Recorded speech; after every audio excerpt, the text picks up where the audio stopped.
Well guys, following yesterday's video on plans Boris Johnson has to threaten mandatory jab passports, it seems a lot of people are against it today for various reasons. Of course, this does not surprise me, as this is being used to coerce and bribe the young, who are at little to no danger in the first place through social exclusion. This is clearly against various international agreements and laws we're not only signed up to but also founding members of. You know, the Parliamentary Assembly for the Council of Europe, UNESCO and of course Nuremberg Codes, which may be relevant for this and do have great weight in the UK. For instance, the Council of Europe Resolution 2361 is from this year and relates to the Rona directly, so is obviously very relevant. And so there are a variety of good reasons for people not to take a vaccine. I've had a vaccine, and I think most of the reasons are not ones I would subscribe to, but people have that freedom.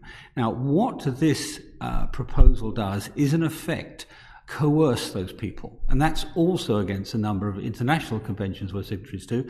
And indeed, just recently, the Council of Europe passed a resolution saying, 732 said, that ensure that citizens are informed that vaccination is not mandatory and that no one is politically, socially or otherwise pressured to get themselves vaccinated if they do not wish to do so themselves, and ensure that no one is discriminated against for not having been vaccinated due to possible health risks or not wanting to be vaccinated.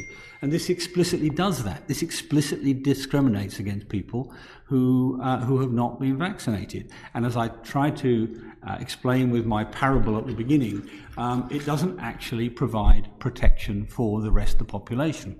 So those are the sort of backdrop. Anyway, this video is to tell you to email, write or contact your MP in any way you can, being extremely respectful even if you don't like them. Explain this is discrimination and against all moral and ethical codes that humans should fucking live by. Now, while it is often a waste of time, we do need thousands of people contacting each MP saying what the hell are you lot doing, letting this government do this crazy shit. Tory MPs especially should be reminded of the damage being done to their party with this lunacy. Point out that you will hold them responsible for all of this alongside Boris, and shit, even threaten to vote Labour if you need to. I would suggest saying that, even if you will never vote Labour, which let's be honest most of you won't do, and for good bloody reason. If you do vote Labour however, then tell them you will vote Lib Dems or someone like that should they actually support this lunacy. Telling the lower level MPs they will not get votes makes their arsehole pucker up tighter than a snare drum at the end of the day. You know, they don't want to be losing taxpayer money.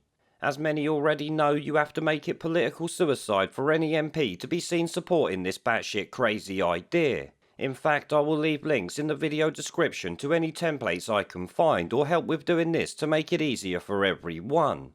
Of course, it might not help, but efforts need to be stepped up at the end of the day. There are more protests coming, like on the weekend, so the pressure is certainly building. Obviously though, not everyone can protest, so this is something they can do either way. At the end of the day, we need constant protests and shit like this to stop this lunacy. But on top of that guys, I will actually say that now is also the time to follow me and others on other platforms, because the way things are going, the censorship waves could be coming very fast from now on. As always, the links to support me outside of YouTube are linked down below.